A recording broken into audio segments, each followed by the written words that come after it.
Hello, my name is Jody. Welcome to Old Paths Outdoors. This video is about making a homemade camping stove, and I built this particular stove from supplies that you can get at Home Depot. There's three purposes for a stove. Number one is warmth. You can use this as a tent stove or a hot tent stove.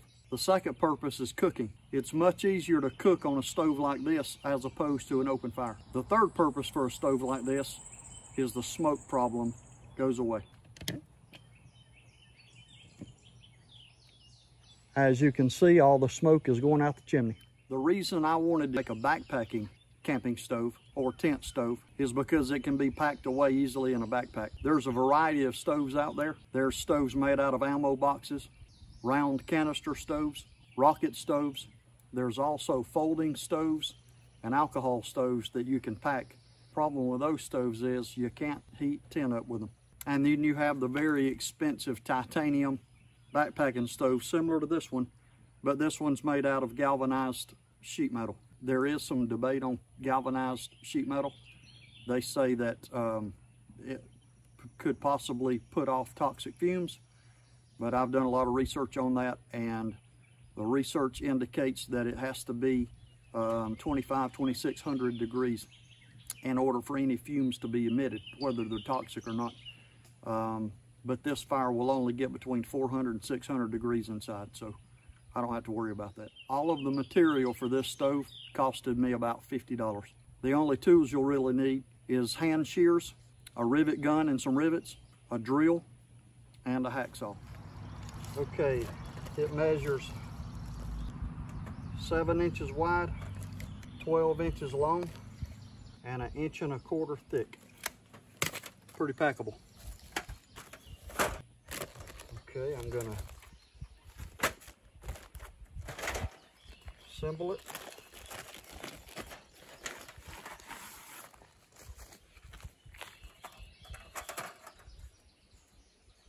Bottom or top.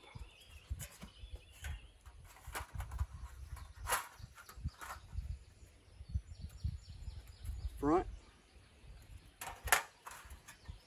Back.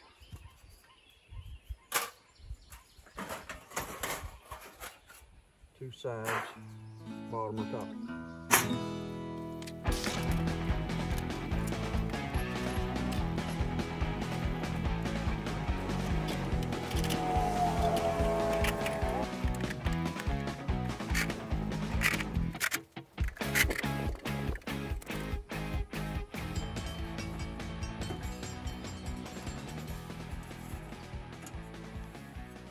This is the most cumbersome part of it, is the elbow. You probably could make it out of something lighter. Salvage that flange off of a 55-gallon drum.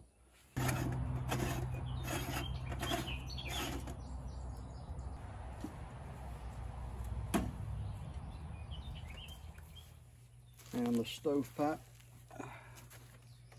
is aluminum flashing from Home Depot. It comes in, I think it's 14 inches rolled up, and then you unroll it, cut it about 5 or 6 feet, and then once you roll it out, you roll it the other way, which is this way, and it works great. It would be better to have a titanium. Okay, I got some pine lighter shavings and pine lighter pieces, and then I got all my wood ready. I'm gonna go ahead and start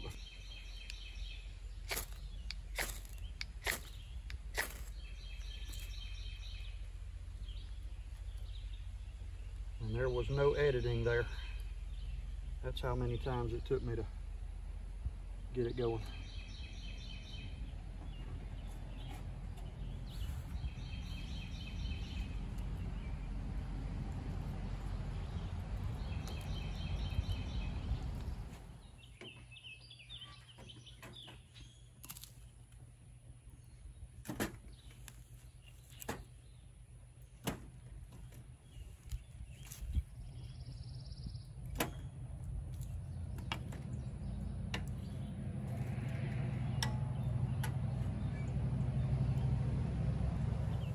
Right now, It just started percolating. It'll take a little bit before it starts turning brown, but I normally let it percolate for about 5 minutes. Okay, it's percolating a little too much now, so I'm gonna back it away from the heavy part of the heat.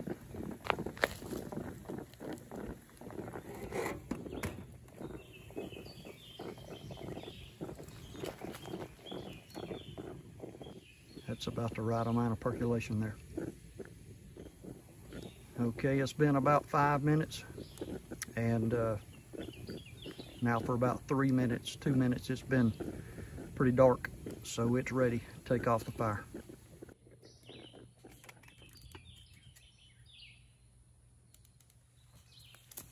Now I'm going to get ready to cook some bacon and some toad in the hole. The pan's hot enough. You can tell when the pan's hot enough by just putting a drop or two of water in it.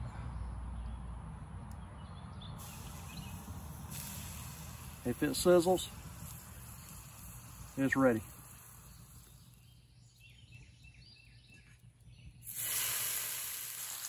You really need a close-up of that. Bacon's done.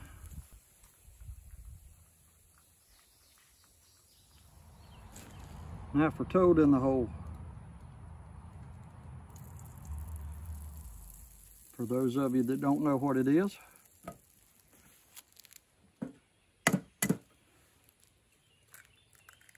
it's that.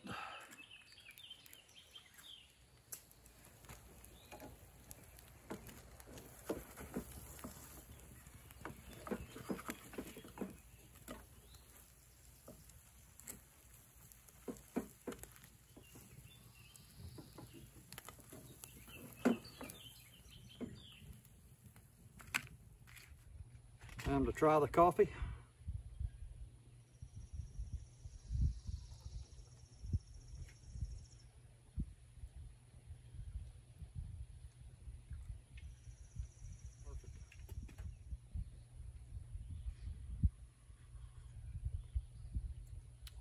Perfect.